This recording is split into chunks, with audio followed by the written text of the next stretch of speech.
सभी व्यूवर्स को मेरा नमस्कार।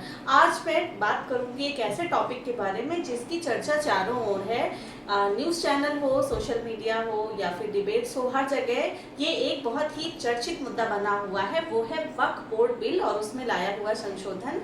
लेकिन अफसोस की बात यह है कि किसी भी प्लेटफॉर्म पे आपको पूरी जानकारी नहीं मिल पा रही है तथा बहुत ही हौच पौच है। पूरा एक सही सिस्टमेटिक जानकारी नहीं हो पा रही है। तो इसके लिए मैं आज आपको ये वीडियो लेकर आई हूँ। अगर आप इस वीडियो को लास्ट तक देखते हैं तो फिर आपके सारे डाउट भी क्लियर हो जाएंगे और आपको सारी जानकारी कवर हो जाएगी और कोई बिंदु छूटेगा नहीं। तो आइए सबसे पहले ये जानते हैं कि आखिर ये वक्फ बोर्ड है क्या जिसकी इतनी चर्चा हो रही है। तो वक्फ बोर्ड जो है वो एक कानूनी इकाई है। जिस तरीके से हमारा राज्य सूचना आयोग है, केंद्र का सूचना आयोग है, जो किसी अधिनियम के तहत स्थापित होते हैं उन्हें कानूनी इकाई कहते हैं। तो वक्फ बोर्ड भी एक कानूनी इकाई है। तो किस अधिनियम के तहत वक्फ बोर्ड की पहली बार स्थापना हुई और कब हुई? वक्फ बोर्ड की स्थापना वक्फ बोर्ड 1954 के एक्ट की धारा 9(1) के तहत हुई।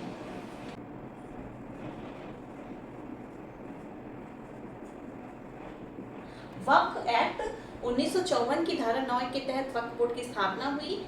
ये एक कानूनी इकाई यानी लीगल एंटिटी है। और इसके पास राइट्स क्या क्या हैं? इसका अधिकार है संपत्ति को अर्जित करना, उसे बनाए रखना या फिर उसे हस्तांतरित करना। यानी ये किसी संपत्ति को बाद उसे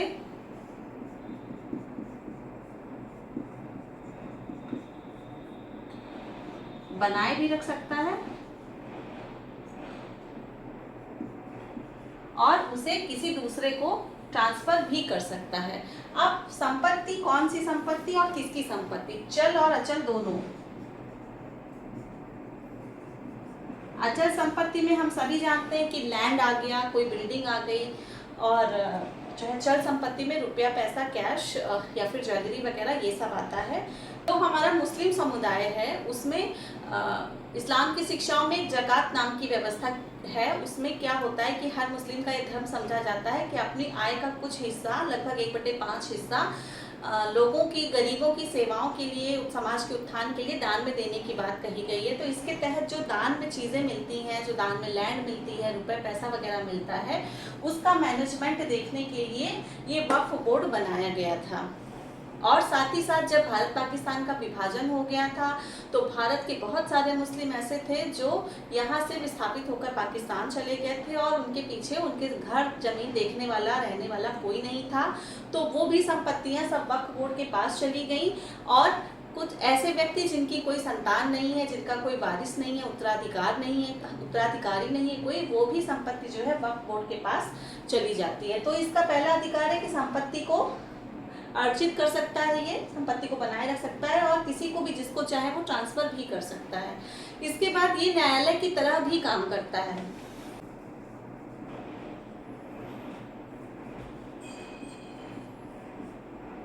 मुकदमा करने और मुकदमा सुनने, यानी ये न्यायालय की तरीके से जमीन के विवादों का फैसला सुनाने की भी इसकी जो है इसको पावर्स है, अथॉरिटी है। और इसके फैसले के खिलाफ कहीं अपील की भी व्यवस्था अभी तक नहीं। तो ये अभी तक हमने देखा कि वक्फ बोर्ड आखिर बने कैसे।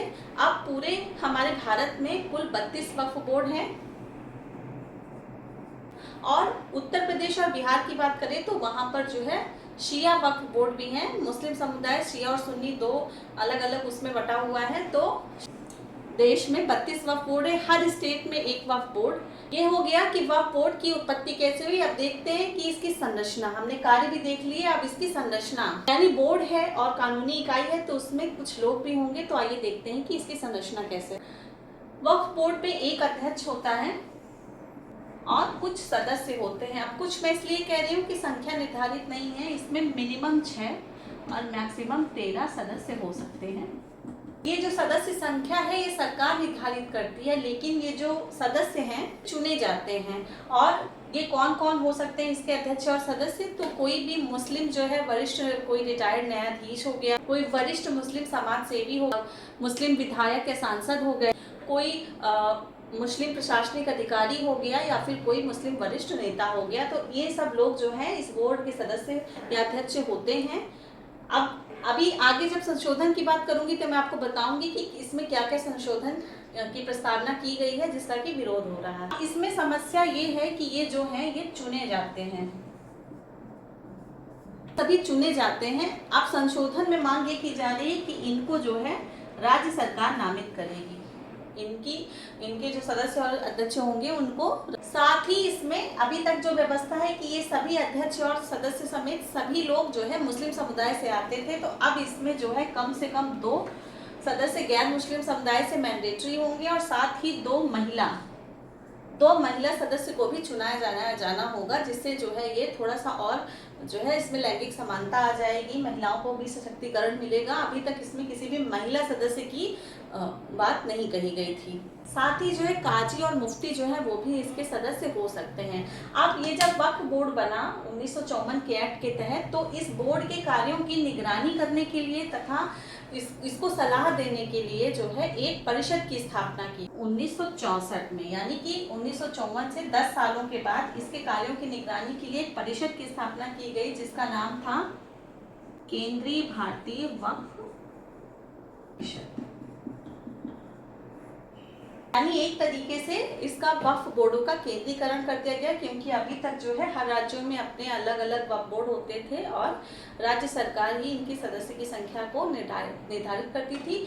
कोई सेंट्रल अथॉरिटी नहीं थी जो इसकी निगरानी कर सके, तो केंद्रीय भारतीय वक्फ परिषद बना दी गई 1964 में, जो इसके कार्यों की निगरानी भी करती थी तथा इसको विभिन्न मामलों में सलाह भी देती। और इस परिषद के अध्यक्ष जो है वो एक केंद्रीय मंत्री होते हैं और साथ ही साथ इसमें मैक्सिमम 20 सदस्य हो सकते हैं और इनकी नियुक्ति जो है वो सरकार इन सभी 20 सदस्यों की नियुक्ति करती है। पहली बार इसकी निगरानी करने के लिए 1964 में एक था वक्फ बोर्ड का नियंत्रण, लेकिन वक्फ बोर्ड ने जो संपत्ति अर्जित कर ली है उस संपत्ति को मैनेज करने के लिए अलग से एक प्रयास किया गया और उसके लिए भी एक एक्ट लाया गया, उसका नाम वक्फ अधिनियम 1995।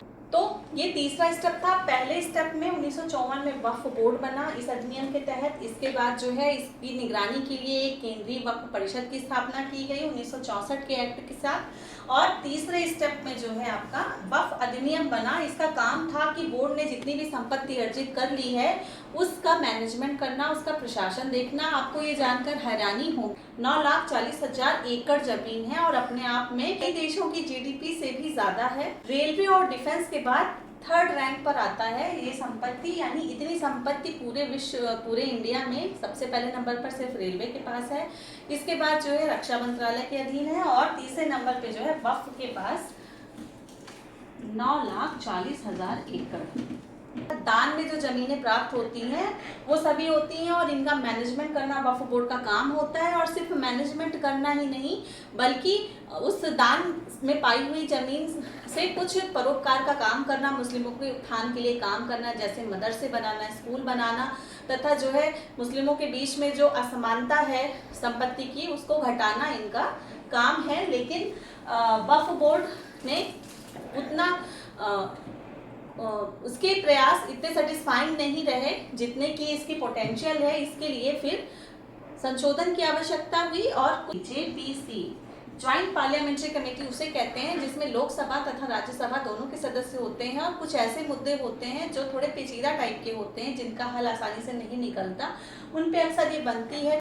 तो एक ज्वाइंट पार्लियामेंट्री कमेटी बनाई गई श्री जगदम्बिका पाल जी की अध्यक्षता में और कोई भी कमेटी बनती है तो अपनी रिपोर्ट सौंपती है सदन को। तो उसमें 2025 में इनकी रिपोर्ट आई और इन्होंने कुल 40 संशोधन जो है प्रस्तावित किए, 40 से भी ज्यादा, जिसमें से 14 को मंजूरी मिल गई। जो वक्फ बोर्ड को अधिकार दिए गए थे उसमें से 2 मेन अधिकार वक्फ बोर्ड के हैं जिसके तहत वक्फ बोर्ड की मनमानी काफी बढ़ गई थी। उसमें से पहला अधिकार ये है कि वक्फ बोर्ड को ये पावर है कि वो किसी भी व्यक्ति, चाहे वो किसी भी धर्म का हो, कोई भी व्यक्ति हो, उसकी किसी भी संपत्ति को वो अपनी संपत्ति घोषित कर सकता है।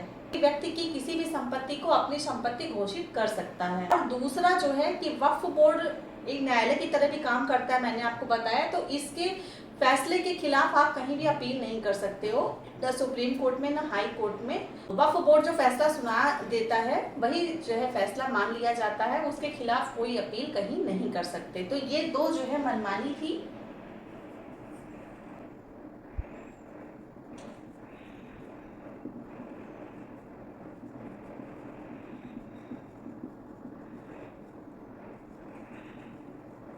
यानी किसी भी संपत्ति को अपनी संपत्ति घोषित करने का अधिकार और इसके फैसले के खिलाफ कहीं अपील नहीं थी।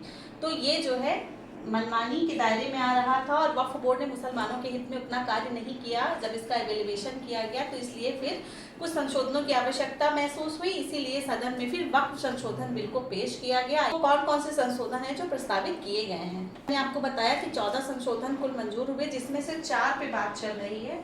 तो पहला संशोधन ये है कि जो किसी भी व्यक्ति की संपत्ति को अपना घोषित करने का अधिकार था, अगर किसी का कोई उत्तराधिकारी नहीं है, किसी के कोई वंशज नहीं है, अब क्या होगा कि अगर कोई भी व्यक्ति जिसका कोई उत्तराधिकारी नहीं है, तो वक्फ बोर्ड को ट्रांसफर करने से पहले ये देखा जाएगा कि क्या कोई उसकी महिला उत्तराधिकारी हो सकती है। अगर महिला है तो महिला को उत्तराधिकार दे दिया जाएगा। यानी ये महिलाओं के लिए वुमेन एम्पावरमेंट की दिशा में एक अच्छा कदम है।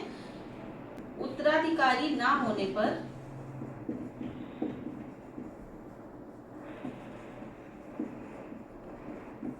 महिला को वो जमीन दी जाएगी वक्फ बोर्ड को दे जाने से पहले। महिला को वो जमीन दे दी जाएगी, वक्फ बोर्ड के पास नहीं जाएगी। अगर साथ ही साथ दूसरा बड़ा बदलाव ये है कि कोई भी सरकारी संपत्ति वक्फ बोर्ड के पास नहीं जाएगी, और जो अगर पहले से कोई सरकारी संपत्ति वक्फ बोर्ड के पास में है तो उसको वापस ले लिया जाएगा। यानी कि सरकारी संपत्ति का अर्जन अब नहीं कर सकता, जबकि पहले कर सकता था। सरकारी संपत्ति अर्जित नहीं कर सकता, सरकारी संपत्ति वक्फ बोर्ड अर्जित नहीं कर सकता। और तीसरा बदलाव ये किया गया है कि किसी भी जमीन पर स्वामित्व किसका है ये डिसाइड करने का पावर जो पहले वक्फ बोर्ड के पास था, अब वो पावर जो है डीएम यानी जिला कलेक्टर को दे दिया गया है। जिला कलेक्टर सरकार के बिहाफ पे काम करते हैं, यानी कि फिर सीधे सरकार को अब ये पावर होगी उत्तराधिकारी डिसाइड करने का, उत्तराधिकार डिसाइड करने का पावर डीएम। एक वक्फ परिषद बनेगी जिसमें कुल 22 सदस्य होंगे मैक्सिमम, और उसमें गैर मुस्लिम और महिला ये 2 सदस्य होंगी। सदस्यता अनिवार्य होगी। तो आखिरी और सबसे इम्पोर्टेंट कि इसके फैसले के खिलाफ अब आप न्यायालय में जा सकते हैं, जबकि पहले किसी भी तरह की अपील का अधिकार नहीं था। अगर आप इस वक्फ बोर्ड के फैसले से संतुष्ट नहीं हैं तो फिर आपको अपील करने का अधिकार होगा विद इन 90 डेज। अगर आप 90 दिन के अंदर जो है आप फैसले से संतुष्ट नहीं है तो आपको 90 दिन के अंदर हाई कोर्ट या सुप्रीम कोर्ट में अपील करने का अधिकार भी मिल गया है। तो ये था पूरा मामला, वक्फ बोर्ड कैसे बना और इसमें क्या क्या इश्यूज हैं, इसकी संरचना कैसी है, इसकी निगरानी कैसे होती है, और सरकार संशोधन क्यों ला रही है तथा क्या क्या संशोधन ला रही है, इस पे विस्तार से मैंने चर्चा की। तो ये संशोधन एक स्वागत योग्य कदम है, क्योंकि 1995 से अब काफी टाइम हो चुका है। तो 1995 के एक्ट के तहत अब समय बदल चुका है, लोगों की आकांक्षाएं बदल चुकी हैं, साथ ही बहुत सारी चीजें भी बदल चुकी हैं। जैसे पहले योजना आयोग को खत्म करके नया नीति आयोग बना था, उसी तरीके से समय के साथ इसमें भी संशोधन जरूरी है। तथा ये संशोधन जो किए जा रहे हैं इससे मुसलमानों का तथा महिलाओं का हित ही जुड़ा हुआ है। इससे वक्फ बोर्ड पर सरकार का नियंत्रण कड़ा हो जाएगा तथा वक्फ बोर्ड मनमानी उतनी नहीं कर पाएगा। इसीलिए शायद मुस्लिम समुदाय या फिर जो अपने को उनका हितैषी बता रहे हैं वो इनका विरोध कर रहे हैं, जबकि इसमें विरोध करने जैसा कुछ भी नहीं है, बल्कि ये एक सुधार है जो कि समय के साथ हर संगठन में जरूरी होता है। हमने बात की वक्फ बोर्ड और उससे जुड़ी हुई विभिन्न मुद्दों पर चर्चा की। उम्मीद करती हूँ कि ये वीडियो से आपको इन्फॉर्मेशन मिली होगी, आपको ये वीडियो अच्छी लगी होगी। अगर वीडियो पसंद आई तो वीडियो को लाइक करें, कमेंट करें और चैनल को सब्सक्राइब करें। ये वीडियो देखने के लिए आप सबका बहुत बहुत धन्यवाद। जल्द ही मिलते हैं फिर किसी अगले वीडियो में। नमस्कार।